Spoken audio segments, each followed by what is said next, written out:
Welcome back. Hey, I don't even know where to start. Asante. I don't know where to start.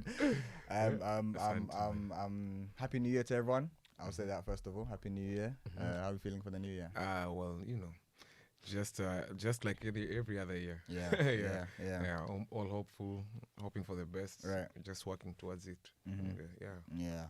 Yeah. Happy New Year to all the listeners. This is nothing serious, just vibes. The podcast. We try and shine a light on the East African community and what we're Yeah. doing within the diaspora perspective. And this is another episode that this is gonna be a good one. I've been looking forward to this one. We've been trying to organize, plan, make it happen. Yeah. And we finally here. We're finally Yeah. making it happen, and I'm excited for this one, man. Me I'm too. excited. Me too. There's some things we can get into, talk about, and I'm looking forward to it, man. I'm looking forward to it. So I think with no further ado, I would like to introduce to you a man that needs no introduction. Well, a man you've that been has too, been on the you've been silver too kind. screen, the TV screens, Yes. a man that is a trailblazer in the Kenyan creative industry. And I think what you've done and what you're doing currently still, Yeah. from the conversations that we've had, we haven't known each other for long, but from the conversations that we've had as well, and from what I've seen of you, I think you've got the right idea for where we need to go. You've got the right idea for where we should be heading. I hope so. As a creative scene, Yes, you know what I yes, mean? yes, Within the Kenyan context and East African context. Yeah. None other than Robert Agengo. Yeah, man. My guy. Thanks, sana. Asante sana, Asante man. sana. Nimeshukuru sana. You too, bro. Honestly, You too, bro. I'm so thankful for you Kabisa. just making the time Yeah. to be here. Thanks for having me, man. No problem, I brother. appreciate it. How you also. feeling? Yeah, I'm How feeling you very feeling to well. be in London? It's very cold. Yeah. Of course. And I very get good. a jacket out toy. Jacket na scarf, hata gloves nimetoa juu. But it's a fun city. It's a good experience. I've Right. never been here. Right. So it's always good. It's always exciting when you're in a new place Yes. and meeting new people and all that. Yeah. Yeah. Okay. Welcome, man. Thank you so much for Asante being sana. here. I think the one and only place to start is the beginning, essentially. You know what I mean? The beginning of early life. Your where you come from, Yeah. who you are. Man. And then So tell me a bit about yourself, Man, yeah, as you know, I'm Robert Agengo. Yes. I'm an actor. Yeah. That's what I do professionally. I've been acting professionally since 2004. Wow. Yeah, I joined the theater when I came straight from high school. Yeah. I thought I would go to the army, Ah. but then Oh, that's interesting. then I had my friend who's now a DJ who actually convinced me because he knew I was passionate about this thing all through high school. I tried acting in primary school. I was even in KBC when I was, I think, in class 5 or something. Just doing some drama and all that. So I thought I should go to the theater and try it out. If it doesn't work out, and then You saw something in you. Yeah, actually Nice. did. It brought me an audition poster Yeah. when I was just out of school. Wow. Told me go to the theater and audition for this. So I went, and then I started doing these school set books, like literature texts for school, traveling around the country. And that was a lot of fun. Sorry, just to cut you off. That set books word. I always hear actors refer to that. Yeah. What does that mean? Set books. Set books is the school text, the school literature books that are done in high schools I see. in Kenya they're for literature basically. Okay. They are novels and scripts Right. for English literature and Swahili literature. I see. Yeah. Okay. So we'd perform for students just to make them come to life and to make them understand better. Yeah, and it's a good space or a good stage for an actor to start out in, especially just because we don't have real schools for drama or acting. So it's a good space to train and learn the craft and all that. Because of the kind of setup they have. You'd sometimes perform on top of tables in some schools, sometimes just outside under a tree, and it's just set up the stage and do a lot of shows. Sometimes we do. They are like you might find there's 3 English books, 3 Swahili books, Right. and you are performing in all of them, and so you're there at the school doing 6 plays. Back to back. Yes, back to back. 6 plays you're playing in 3 in Swahili, 3 in English. yeah. And you know, of course, it's a kind of, it just keeps you, you know, you gain a lot of experience. Just being able to handle all of that, you know. Yeah. Okay. Yeah. So I started from there, and then I came to the theater after some time, after I felt like I've had enough of it, or you know, I just wanted to spread my wings a bit. I came to the theater, to the Kenya National Theater, started doing shows there. We call them public shows, but you know, the theater shows that people will come to pay for. I can say I started becoming professional. Yeah, and it's a stage that I really wanted to step onto. Yeah, and then all through that, I would go for extras in films and TV, and that's how I got my foot in. Yeah, through that door. Yeah. Wow, it's been a long road. 2004. 2004. Yeah, it's been very long. Not very easy. I can imagine. But nothing is easy though. And nothing good comes easy. Yeah, of course. Nothing good comes easy. Yeah. Okay. I mean, going back to that. Okay, so early life. You kind of had that. You knew you had that passion. It was in your. I guess it was led. You were led in that direction. And kind of followed. I did. When I used to when school, in class, when we were reading the set books. Now as a student, I would. You know, when it's my time, like the teacher would give people different roles on the script, and everybody would read it out like they're performing. When it's my turn to read, everybody would just, you know, everybody would enjoy this like it was style. Yeah. And I really enjoyed it. I also really liked it, and I would imitate the teachers also. All this just, and being in drama, I did drama also in high school a lot. And I became like the chairman of the drama club, you know, you know, it was just something that was deep inside me. And I never knew it would turn out this way. Yeah. But I'm glad it did. Yeah. No, honestly, I mean, it's clearly it was something that was in you as a God-given talent. So you pursued it and you carried on doing it. So congratulations on that, man. You know, it's not easy to do that. To commit to something that you have passion for, but you may not see the end goal. You know, it's like being a doctor. You can see, okay, if I study, eventually. I know. Actually, even I made a decision personally after being in the industry for some time. You know, I just decided this is what I've tried being many things, because just sustaining yourself as an actor ni kazi ngumu. I've been a hawker, been a taxi driver, I've been a waiter, I've sold clothes on the streets. I've done, you know, a lot of all of these things, but the only thing I would come back to all the time was acting. Even if I made nothing, I was always very happy. Waking up at 3 a.m., going to set. I would do that at any time, whatever given time, but I won't do anything else with this kind of passion. Yeah.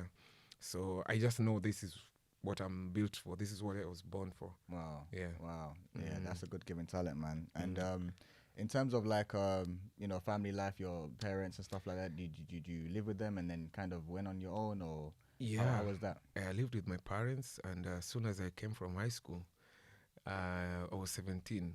So when I went for the auditions and I got picked, I went for my first run during the traveling theater, now going to schools.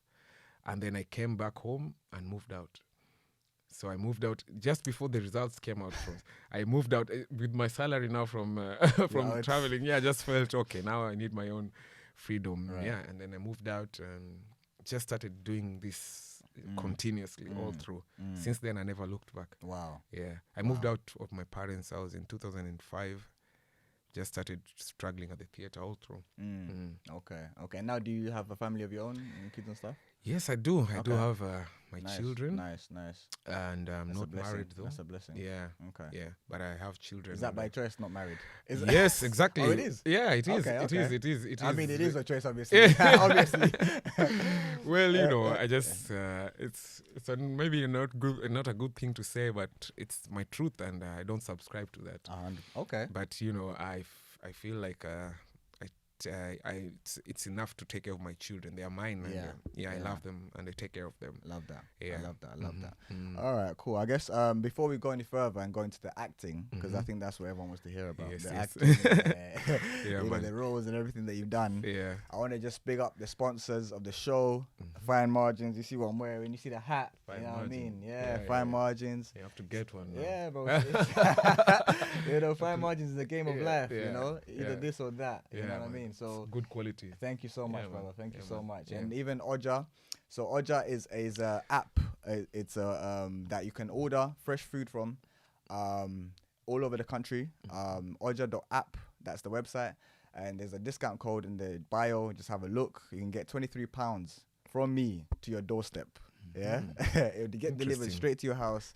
Anything you need on there, plantain, nyama, Scotch bonnets, everything that you would like from an African Caribbean store is there online. So have a look at Oja and check them out and tell them I sent you. Let's get back to it. All right. Yeah. So now acting. Okay. So what's the first role where you thought, hey, by the way, this I can see it being my livelihood? You know what? Actually, I can say if I'm being truthful, it was very hard for me when I was beginning because I kind of didn't have the kind of confidence I had when I was in school. So man, I remember they saw something in me because all these casting people, when I would go for auditions, they would try to give me main roles in these school texts, and I couldn't hack them. I don't know why. I can't explain it, but I could not do them. But on the minor roles, the smallest roles on the scripts, I really outdid myself. Kill it. Like I would get a standing ovation from the students from they would remember me from the minor roles. And that was kind of how I learned my craft and built on it. Yeah. I remember there's a time I was on stage and I forgot all my lines. I just had the wrong concept of everything. Right. And it went black and I couldn't remember anything. And then you'd see the students just opening the script and they're looking at me. And then the girl I'm playing with, she tried to remind me. She'd give me like 2 lines exactly. And she said there, and then I say there, but I can't remember. The rest of it. I can't remember the rest of it, man. So and then I was sick. I was playing I was supposed to be sick. The character was sick on stage. Yeah. So I would cough continuously. I'm trying to remember. Man, I had to get out of stage. Wow. I went backstage. It's just I had to. I couldn't remember. Yeah. But then I learned, don't cram your lines. You have to understand the text. It doesn't matter.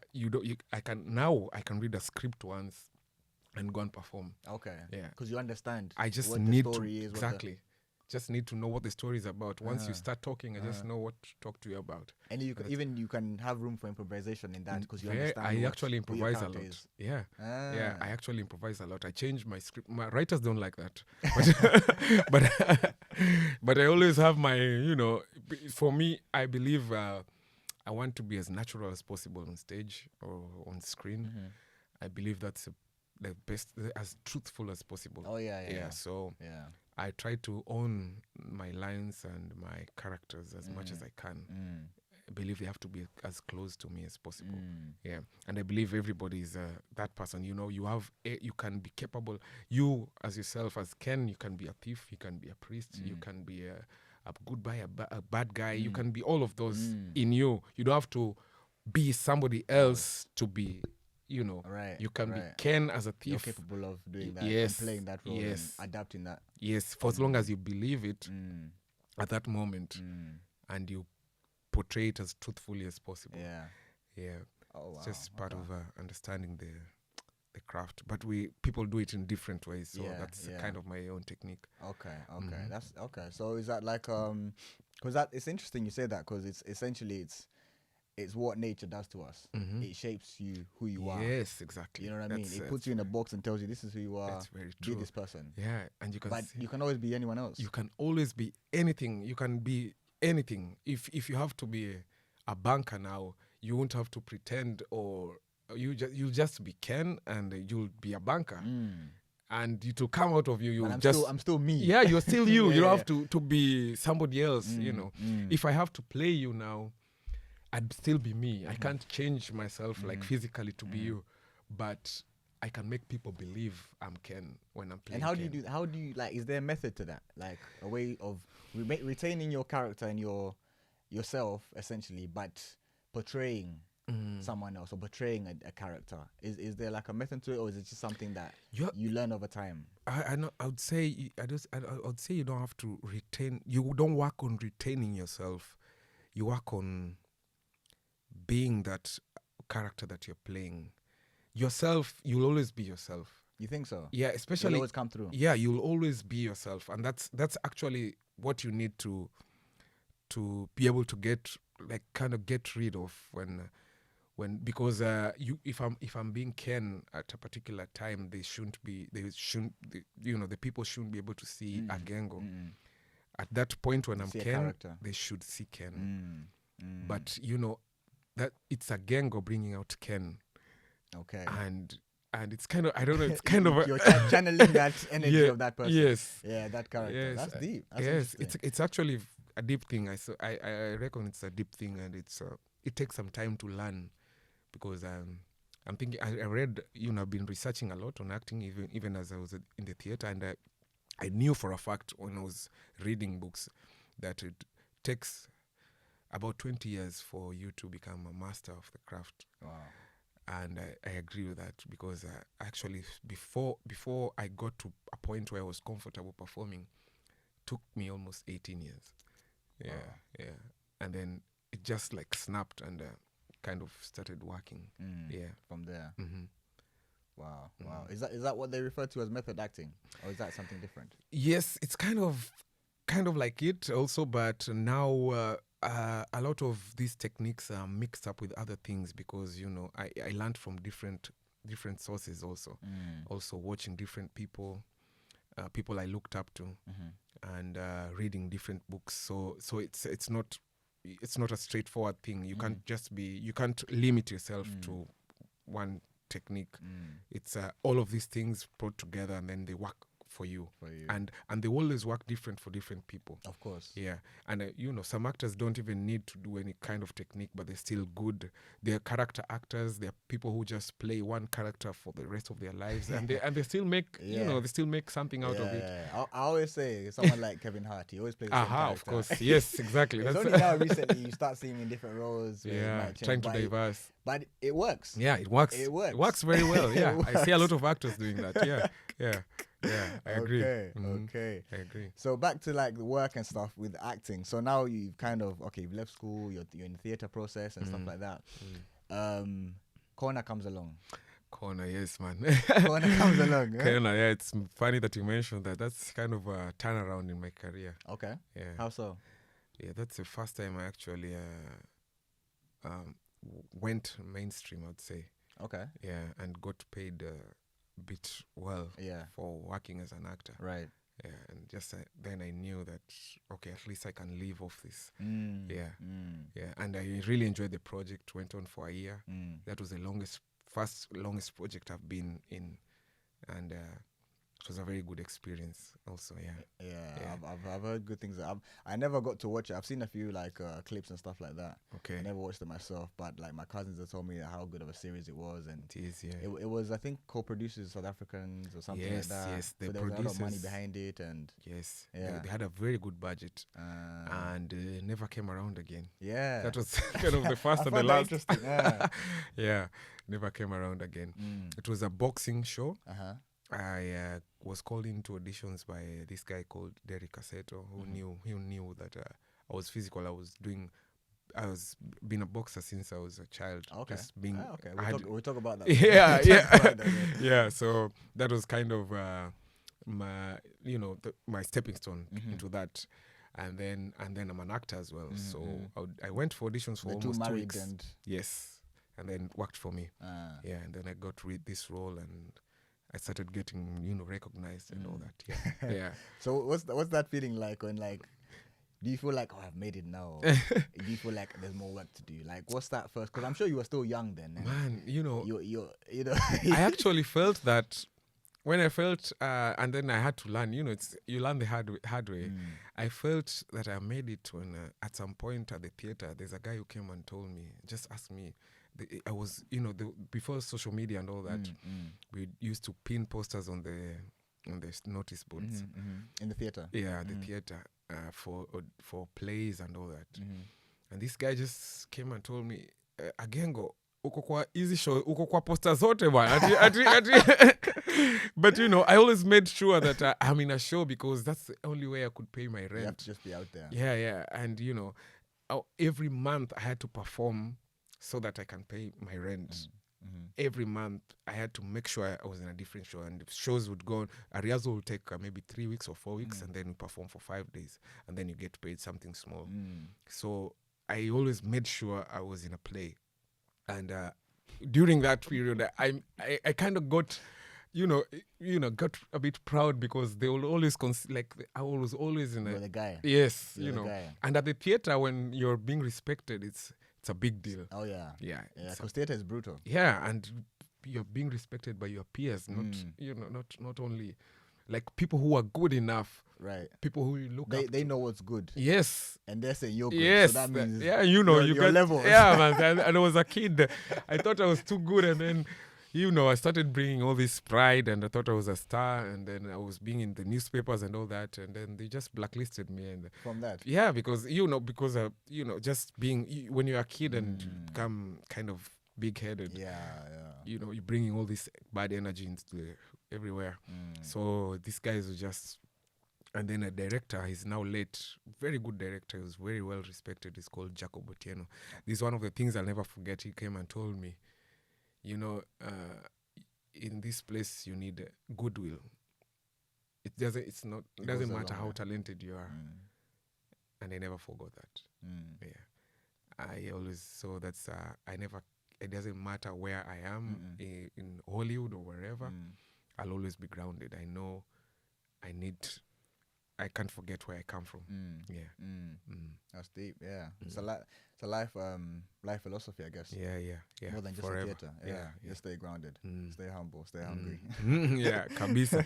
Even in life, actually, it's a life philosophy. Yeah, that's true. That's how I live. Yeah. Okay. It doesn't matter what kind of attention you get. You're no better than anybody. Yeah. And these positions, they come and go. And next day there'll be somebody else there. And they'll be saying that. Remember that guy? Yeah. Yeah. But it's that's not a very good feeling for an artist. Yeah. Okay, so, but I guess these are lessons you learn in life, and you have to go through them. To come out to learn. Actually, I agree. Okay, so after Corner, it Corner finished now. So Corner was in 2013. Yeah, and we finished it, and just it was very. There work straight away after, or was there a period? I thought I'll be looked for. I thought there would be calls coming. I was so broke. I didn't get auditions for. I don't know. I remember I would sit at home. There's no food. There's no water to drink. There's, just being an artist is kind of very hard. Oh yeah. And especially after a big show like that, people just take a step back and think you're kind of unreachable now, and and all that, and producers just. So it was kind of hard to get back into the system also, because it had taken. I had been there for a year. So your face was constantly on TV. People thought, watch it. And it was broadcast in all of Africa. Yeah. Wow. It was, I would get mail from Egypt, from Nigeria, from everywhere. That was crazy. That was unbelievable. I could not believe it. Wow. Yeah.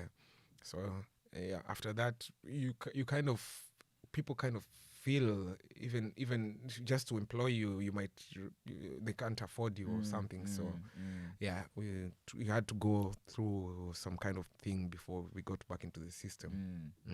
And now, from Corner, which is, you did what you did for your career. Yeah. How do you now go from that to Hollywood? Because they might not know this is a Hollywood actor. How do you go from Corner to? I'm sure I've skipped a lot of steps. Yes. I'm sure I've skipped a lot of years and things like that. Yeah. But from Corner to the boy who harnessed the wind. Yes. Like, Man, I can say, all through, even before Corner, all these things I used to do as an extra in films, I would look up to. I learned earlier on in my career that I need to learn the craft, so that I can have a trade. I didn't. Interesting. Yes, I don't like the feeling of being on stage and people coming to pay for a show, and I feel like I've shortchanged them. I wanted people to have value for their money. There's a reason why you should buy a ticket to watch me. It's like, say, what are you selling? Is it worth it? So I had to make sure I had something to sell. So I knew early on that I needed to learn the craft very well. I would watch guys like Al Pacino a lot. Like, I would repeat his movies 20 times, 30 times. Marlon Brando, Robert De Niro, Anthony Hopkins, kind of these guys. And I was in awe of their performances. And this is kind of what really got into me. And I knew, well, there's more to this than just being known and all that. So I started earlier on knowing that the kind of acting that people do in Kenya that wasn't my level. Like, this is not what I want. I knew I wanted to play with these guys. I want to act with Al Pacino. I like that. I knew that. Yes. And I knew if this guy comes, I'll be able to match him on stage, and and he won't feel like I'm below him. Yes. And that's kind of how I got into it, because I would be extras. I'll be an extra in all these shows, in all these movies, and I would stand out in some performances, and I'll be called for more auditions, and for all these films coming from abroad, they're coming to be shot in Kenya. I would get some roles, and I will not joke around with them. I will not joke around. That. That's another life philosophy. Yes. No matter how small it is, no matter how small the role is, no matter how small the blessing. Yes. Treat it like it's the one and only you have. Yes. I agree. And that's I would stand out. Even I would know. I would stand out. I will not say it. I will not push it and show it to people. Yeah, man. Like, for the Boy One is the Wind, when Chiwetel came. So did he come to Kenya first of all? Yeah. First I went for auditions. Melvin Alusa is an actor. He's a good friend of mine. Melvin Alusa, big up to him a lot, man. So he told me, he's a very he went for the auditions, and he told me to go for the auditions. The kind of roles I get called for are the kind of roles he gets called for.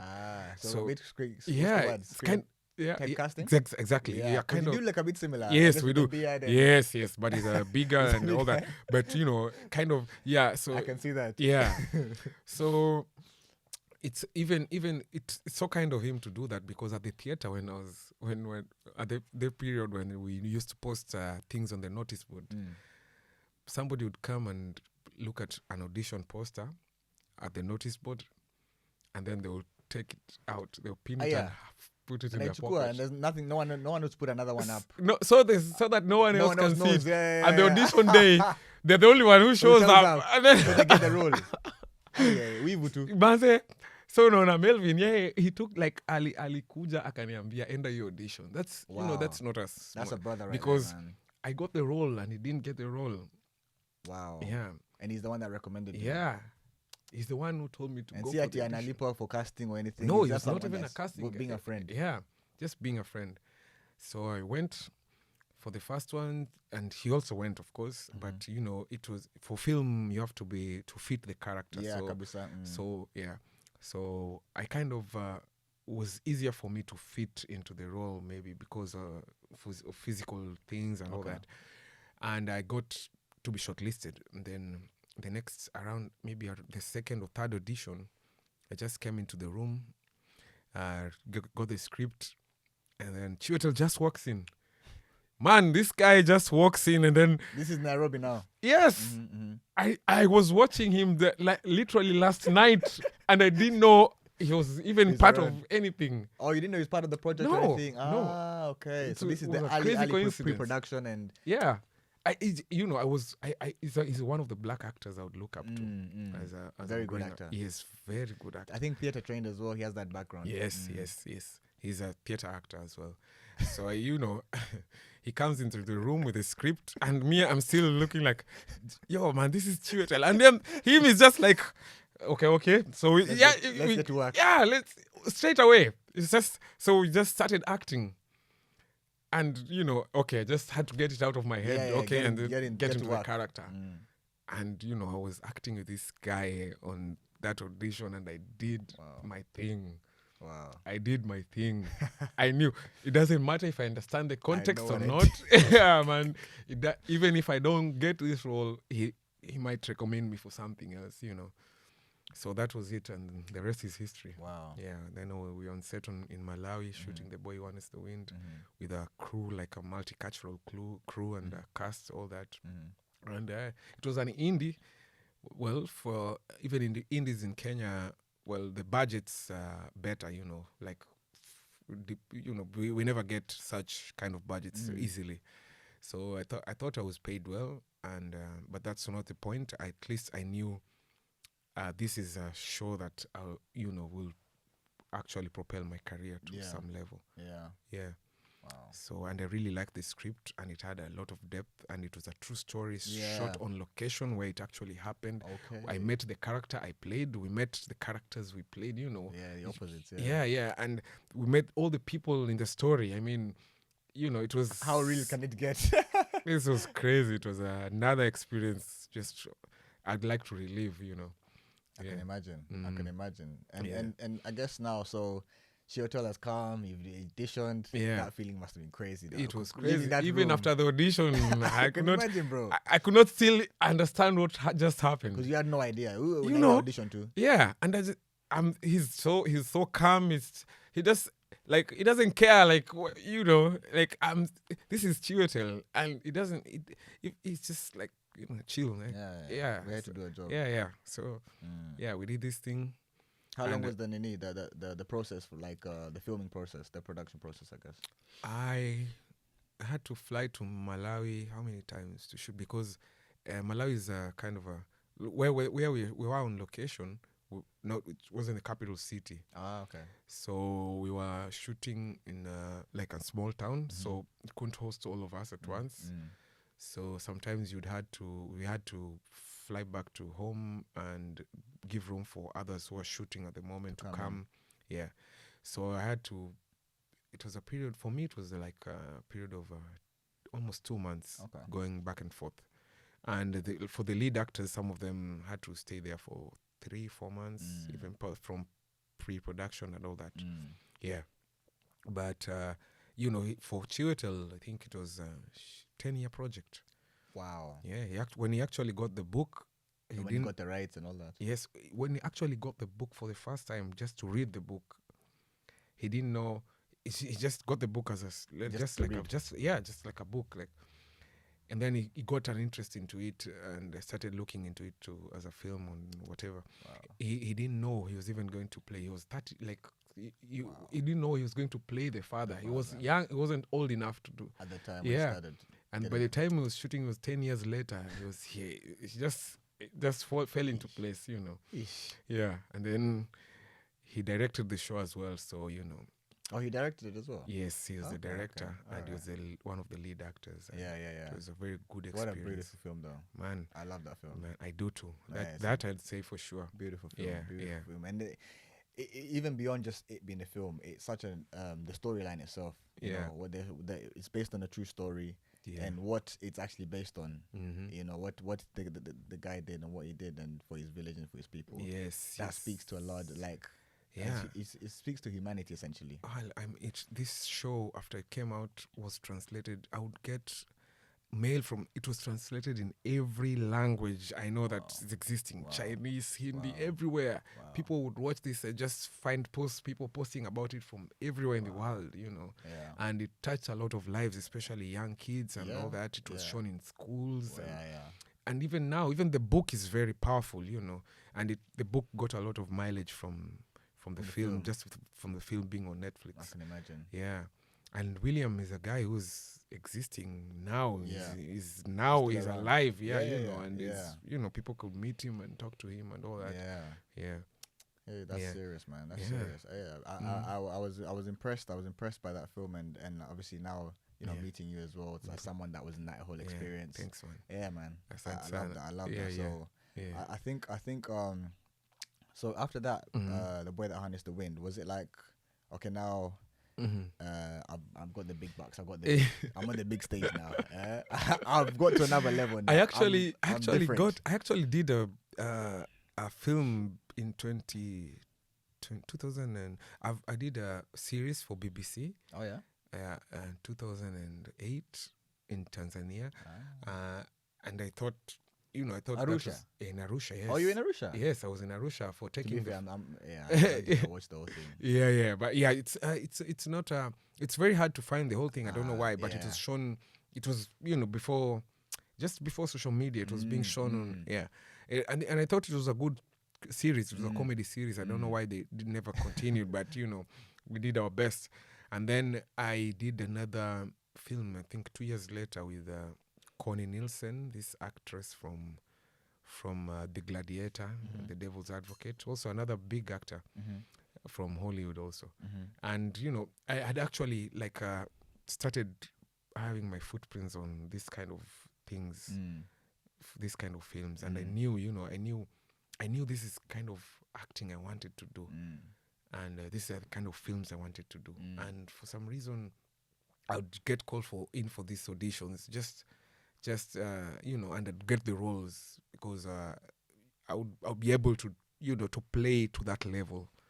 Yeah. Wow. Wow. So then now, I guess moving along, it's like you're becoming a household name in Kenya. You've already established yourself from corner, and people know who you are. You're slowly now getting The Boy That Harnessed the Wind. That's a big deal. Yes. Did you go to the premiere and stuff like that? The premiere, no, we didn't go. The lead actor from Kenya went, and we actually 6 actors from Kenya in that show. Yeah. There's Raymond Afula, who's a senior. Yeah, and Maxwell Simba, the main who played William Kamkwamba, is also a Kenyan. He was in school. He was 16 at the time. Boy. Yes. Yeah. Now he's a man, but he was in school at the time. And then there's Martin Githinji, and then there's Melvin Alusa also who came to play, and then there's me, and I don't know who else, I can't remember who else. Yeah, but there are 6 Kenyans in the show, so but we all people from South Africa played in the show. People So I met African. Yes, whole African production. Well, no, not really, because we played with the chief. The guy who played the chief, the village chief, is Joseph Marcel. Marcel is played the butler in the Fresh Prince of Bel-Air. Okay. He lives. Oh yeah, of course. Yeah. Man. And he's from here, isn't it? Yeah, he's from here. He's from here. Yeah. Joseph, okay. Yeah. And I really learned a lot from him. I would sit with him a lot. I'm that kind of guy. I like. I respect my people who came before me a lot, and I know this is where I can learn from. Yes. So I'd sit with him. He'd call me, "Hey, come here, boy," and then, I just loved that, and I felt like, he was willing to open up and teach me a lot of stuff and all that. Yeah. Okay. Yeah. And like learning the language, did you have to get trained in that? I don't speak Chichewa. Chichewa is not in my country. It's not in Kenya. So Chichewa has come from kind of southern parts of Africa, and we had to learn. With African language is a big thing, especially pronunciations and how you say words and all that. And I know that, being an African, I know that. So that's what I was big on while I was on set. When I got the script, I would sit with the people from Malawi, the Malawians, and I would read my script and ask them what certain words meant and all that, and just to learn how it sounds, how they say it. The small tweaks. Yes, and even after the film came out, people from Malawi thought I was from Malawi. And that was a kind of a big achievement for me. I really. Yeah, that's a compliment. The biggest compliment you can get. Yes. I felt very good from that. Yeah. Okay. And they would actually tell me that you actually did well. Good job. Yeah. I love that. So from The Boy That Harnessed the Wind, you come back to Kenya now, and now we have, which one comes first, Uradi? Now 46. 46. Yeah. That's actually came out just as I came back from The Boy Who Harnessed the Wind. I didn't stay long. I went into for these auditions, and so there were auditions for 46. I didn't know, and I just got the role. I wasn't to play the lead role. I was to play a role that was not non-speaking role. Look at God again. And then at the audition, they thought maybe I should. I don't know why they saw what they saw and they got the role. And the rest is history. The rest is history. Yeah, because that's a great film as well. By the way, well done. Congratulations. It is. Thank you. Yeah. But I was listening to something quite a while ago. From Faki Liwali. Faki Liwali, yes. That's a another producer legend. for... Yes, he's been actually in the pioneer in the music industry for a long time. He's behind his story is incredible. Yeah, behind very many big artists from Kenya. Yeah. Yes, and is he still managing Nyashinsky? Or? He did, even when we were shooting 46, he did, but I think at some point I don't know, it's business. Yeah, it is what it is. Yeah. So but this was, I know for a fact that this was his first film. Yeah. And he And talks about like it was such a hassle to get that film made. can I tell you that at some point he ran out of money? Yeah. It was an indie, and he was actually doing everything from his own pocket. Yeah. And he's never done it before. Yeah. Even Sarah Hassan was co-producing. Yeah. And that was her first film also to produce. And she was like fresh out of uni or something. She just came out from New York from school. Yeah. From film school. Yeah. So this was her first project as a producer. And these guys, I think something went wrong. I don't know if the budget just went overboard or something. We ran out of money in the middle of production. And it's either now, because you already put in money, either you finish or you stop and lose everything. Right. So he just decided to just keep going. He didn't let us, because that would have been a morale killer. Oh yeah, of course he didn't let you. Yeah, he didn't let us know. We could feel the difference now when the money ran out, because now we were shooting mostly at night, and it was a tight schedule, and we didn't get to sleep a lot. I lost a lot of weight in that production. Wow. Yeah, but we could feel like, for example, simple things like food on set would be a hassle. Fuel for transport. Sometimes cars would run out of fuel, transporting cast and all that. Wow. You'd feel like Small there's something things, wrong. something changing. But he really tried to protect us from that, and I give him that for sure. Yeah. And because he knew he had a product, and he knew he had to sell this thing. You have to see it through Yes, and sell it. Yeah. yes. So when we just did the last scene was actually the last scene in the show. the one that we walk. If you watch the trailer at the end of the trailer, you see people walking in slow motion. That was the last scene that we ever shot. And then we were all called in. And then just said, I don't have money, and I don't know when I'm going to pay you guys. He was very truthful about it. And, I felt like I had planned, my whole, I knew this is going to pay my rent for a certain period and whatever. And it actually really messed us up in a way. But he kept his word and paid everybody. He really tried. Wow. He would look for money and even pay people bit by bit until he finished. Right. Yeah, and then it all went very well. It was on Netflix. What a film, though, man. Yeah, man. What a great film. Yeah, I think, these are some of the recipes for great things. Right. Sometimes it's a disaster, but then comes out very well. Yeah. Yeah, it's on Netflix, by the way. Go check it out. 46, Great still on Netflix. Still on Netflix, yeah. That story, when you explained it, I think he said he was like in 10 million. Deficit. Yeah, I mean, people are chasing him, Sijui, this and that. He's still trying to do the music stuff. Yes. He's juggling family. It was bad. He messed up, it kind of messed up his whole life. Yeah. Put his family in debt and all that. Yeah. But he tried. I mean, he The really love tried. of the craft. Bana, he tried. This guy tried. I give him that. Yeah. He tried. Yeah. And the film itself, the production, how was the process though? Went well. It was very, Enosolik was. This was his. And also like another great yes, director, yeah, man. yes. It was the Legend. DOP, Yeah. and he was just doing a lot of music videos and all that. He's very well respected for that, and he was getting into this film thing now, and I think it was his first one. Okay. Yeah, and then the film process. It was kind of we didn't. I never look at footage when you're shooting, so Okay. I don't want to know what's yeah, I just want to do my best at that point and then wait for the outcome. Right. So, but we could hear people on set just saying after a scene, they would some would just clap even, Yeah. and that's how you know that You're probably you're doing something. Right. But we were shooting at night in the forest. Wow, that's intense. And ants, you were like in coast safari somewhere, ants. Where were you shooting? In the Ngong forest. Oh, okay. I thought you were like in coast No. somewhere. Okay. Yeah, that's we have different projects. Yeah. But this was in Ngong forest, and it's in the forest, man. It's wild. I mean, we'll be standing on set, and then you can't see the ants on the ground at night. You can feel them. They're just coming. Sometimes they just start biting you, and then everybody just gets, everybody gets out of character. We ran out of this.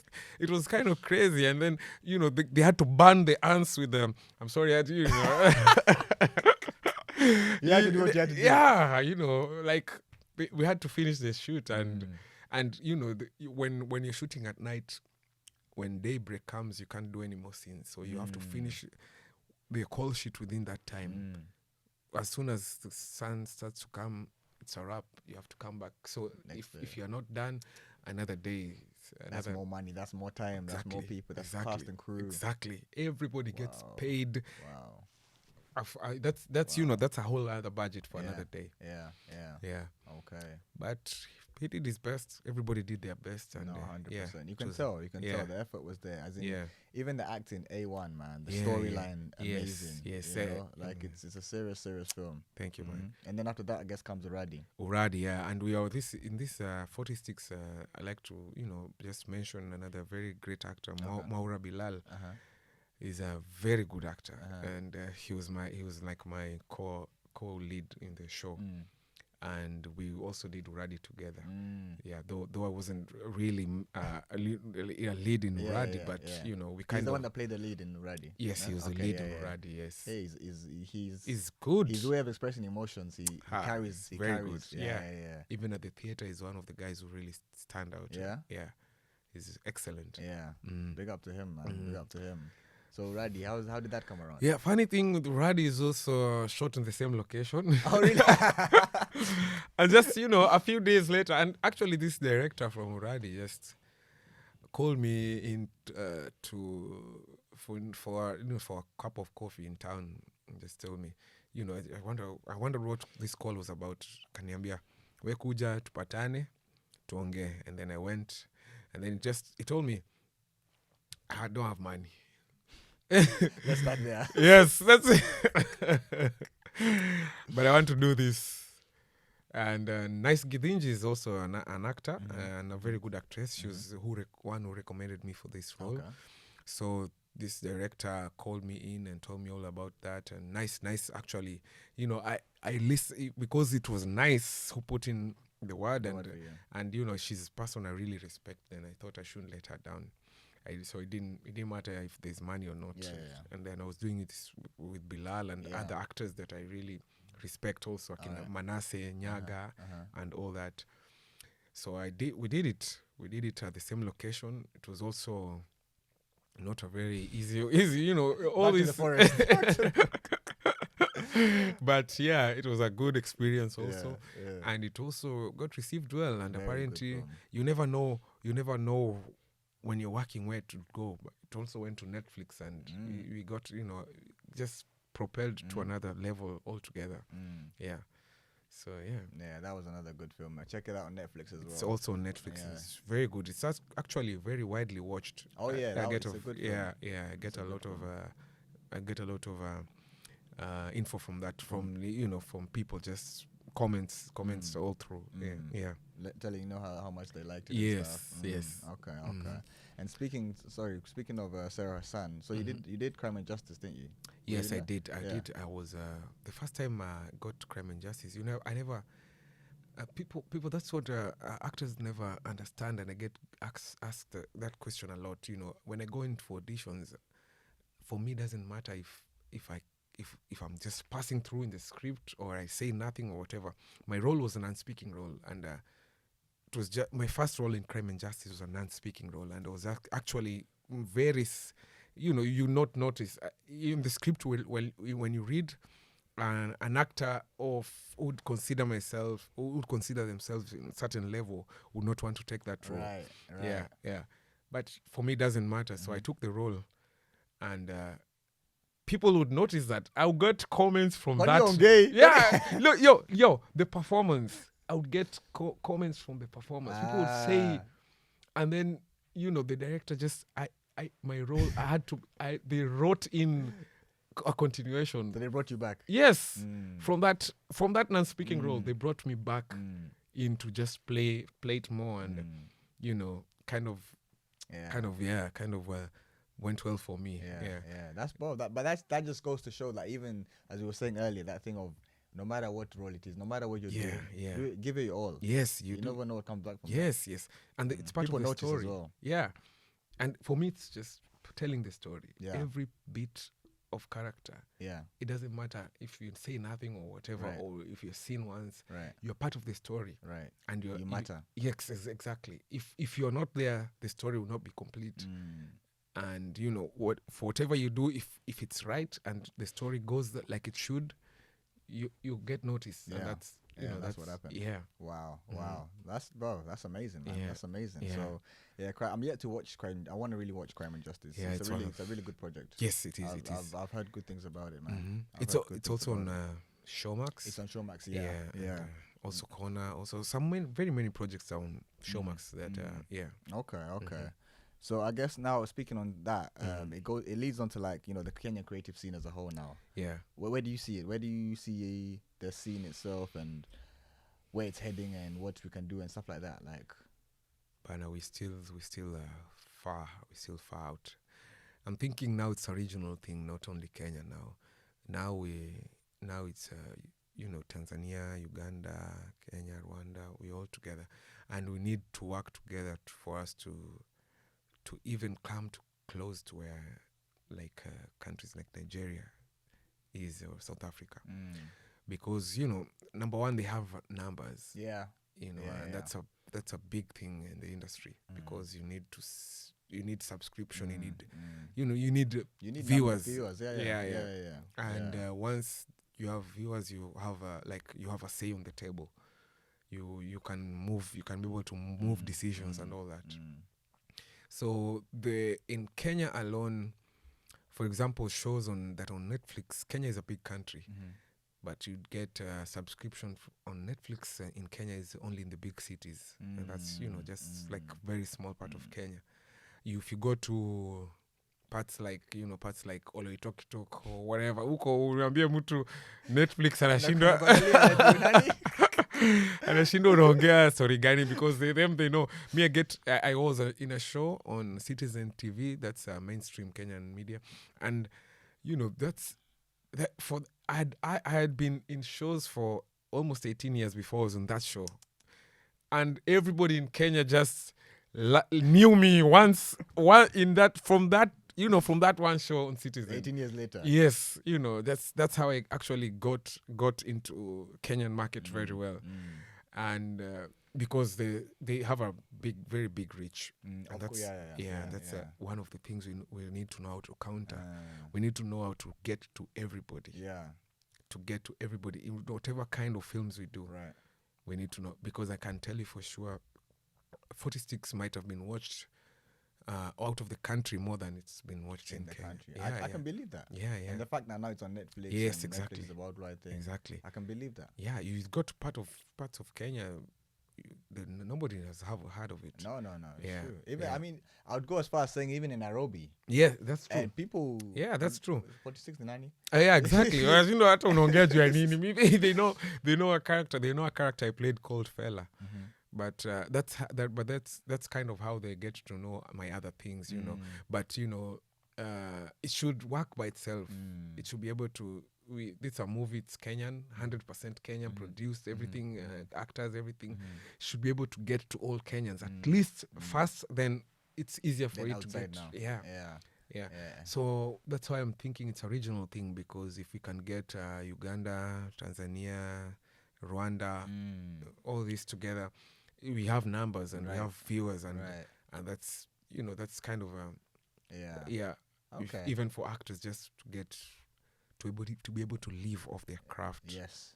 Because this kind of level of these films, after you're done, you shouldn't be at a position where you're really struggling. I'd say that I have to be truthful about that. Many actors actually can't really support themselves. But that's a worldwide thing, But there are some levels when you get to, you at least you can be able to pay at least something. Healthcare, basic things. Yeah. So is it like on the onus on the creatives, or on the government, or on the TV people, because essentially it sometimes just comes down to money. Yes. There's no money in it. There's no money out of it. Exactly. So no one's gonna see the potential for it. Yeah. People are just building malls. That's what they know. Yes. There are so many malls. I mean that hizo pesa zote zingekuwa invested kwa industry, people will be getting their money back. And I'm thinking that is kind of I had this chief auditor in Kenya on the news recently saying, Kenya's politics is kind of very bad, and a lot of money is being stolen, and that's a fact. And she just said, if you're stealing money, please invest it in Kenya. At least. Because we can't control the rate you're stealing the money, but if you could just invest it in Kenya, that then we can everybody, the money circulates, so we can be able to sustain ourselves. Even the big business people and all that, they would rather invest in other things, and they have so many bars, big clubs, and all these party scenes, and nobody really looks on the film industry, even the music industry. Kind of, they have to really struggle to get to some level. And if we had investors like I see in other countries, just business people, random business people, just investing. It's seeing the potential. Yes, and they get their money back. They do. Eventually, it becomes an ecosystem. Exactly. And once that happens, the numbers people feel prideful in the work that they produce. And once people have that national pride, it becomes now very, very well. Because money brings in quality. Yes, that's for sure. Yes. We can get the best people, get best equipment. Just everything. We pay good writers. Right. Everything works out, and then we have a good product to sell, and then gets good products sell themselves as well. That's it. That's just it. Interesting. Yeah. So for us, even to get our films on these big platforms, sometimes you just have to sell our souls. Like, just take this for free, even to show it, and then hopefully something will come out on the other side. Yes.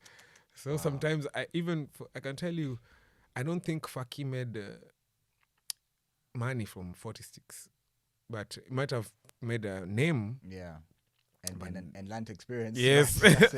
Yes, and then that scares off investors. And but if he had people, imagine if Faki was backed up with with good money. Oh, the potential. Do you know 46, like what level it would have been? 100%.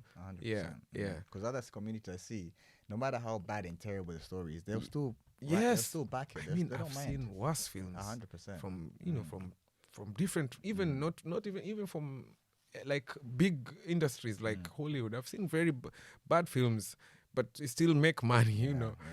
I mean, this is an investment, and it's a business, and you could actually get your money back, and even a lot more. Okay. All right. Well, we're gonna wrap up now. We're gonna wrap up soon, but before we go, and have a bit of fun. So you said you like boxing, didn't you? Yes, sir. Yeah. Who's your favorite boxer of all time or right now? Pacman, that's for Yeah, sure. Pacquiao. Yeah, but also, I come from a Tyson guy. I'm a Okay. Muhammad Ali guy. Okay. That's kind of my when I was growing up. Yeah. But Pacman is kind of a complete fighter for me. Really? Yeah. I like his style and everything. And So do you think if he fought Mayweather in his prime, he would have beat him?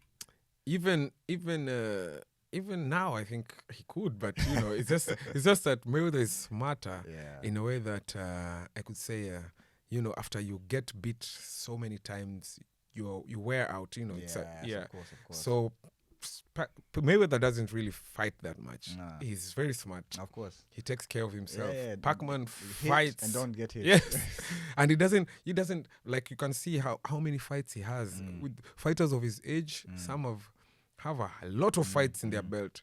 Mayweather would make maybe once in 2 years, once. So he's very he's on top of his condition, Yeah. And Pacman was busy doing all these things. He's a politician, going to and fighting a lot. He fought a lot. He fought a lot. He fought like an MMA fighter. Yeah, he actually very true. Putting his life on the line. Yes, he really did. He really did. Okay. Favorite actors? TV series, from films. The first one that comes to mind. Yes, Anthony Hopkins, Marlon Brando, Al Pacino, Robert De Niro, for sure. TV versus film, which one? Film. Okay. Ugali versus Chapo. Ugali and Chapo both.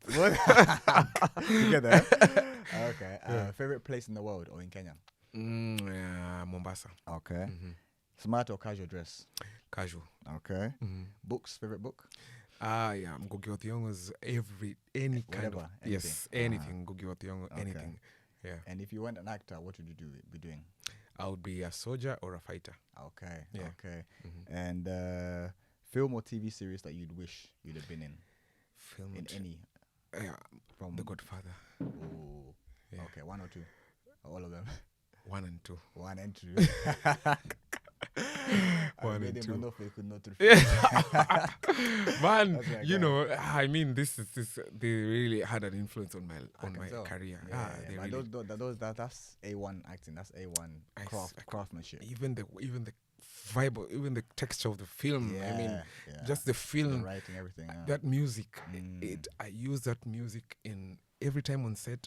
I'm trying to get into character. Right. I use that music. It really cuts deep into my. I don't know why. If I listen to it now, I might get very emotional. So Not yet. Not yet. All right, no problem. Robert, I want to thank you so much, man. Thank you so much. I think we need to do this again, man. Yeah, man. This was fun. This was good, we had an hour, and it's actually not enough. It's gone so fast. Yeah. I really appreciate it. Mashkuru sana. Me too. And guys, just make sure you subscribe, like, share, all that good stuff. This is the kind of platforms that we want to build up on. We want to share each other's stories. We want to build up on the East African community, as you just said. How can we impact each other and help each other? Yes, man. So if you have anyone that you'd recommend to come on the show that you'd want to see, just leave a comment. Let us know. I recommend Bien, the musician from SAUTI. And also, I'd like to big up you, Ken. Thank you for receiving me well in London. Thank you, bro. And John Kamau, the actor, and John. DJ Dabois, Frank, the DJ. They really did a lot for me here. And Sophie Kenya and from BBC and Nyasha Michelle. Okay. Yes. Big up to them, Thank you. Man. Yeah. My stay in London has been blissful. Yeah. I can say that for sure. I came here with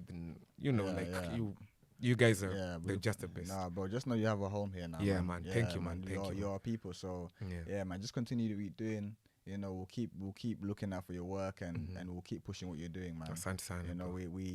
We look up to people like you, especially me as a creative. Man, I look up to people like you. That means a lot. I'm honored. So just keep going. 20 years in the game is not an easy thing to do. Yeah, man. Man. So keep it up, man. Keep it up. Man. So, and just before we go, I'd just like to say, Olwenya, Maina Olwenya was one of the greatest actors who just passed on just before Country Queen came out, and we didn't even speak about Country Queen. Yeah, man. We didn't get enough time, but Maina Olwenya is somebody like that. Nairobi Half-Life was a very good film, and maybe someday we'll speak about it. R.I.P. But I just want to know that if anything, is one of the actors I really looked up to in Kenya. Right. Yeah, he was a great actor, man. And that role, he killed it, man. Yeah, and even man. all the Of other course, movies he did. like he was an actor's At the actor. theater, he was on Really, top. Yeah, A1. yeah. R.I.P. to him, man. R.I.P. to him, and yeah, thank you so much for watching, guys. This has been Nothing Serious, Just Vibes. And before we go, actually, I've got a mix down below, SAUTI's and MASHARIKI. So we want to start pushing the new East African sound, the new East African wave. If you don't know about it, listen to the mix and let me know what you think. We'll be releasing mixes every week. And the SAUTI's and MASHARIKI. So yeah, man, let's build up this ecosystem as East Africans. Let's see what we can do together, man. And on that note, peace. Yeah, San.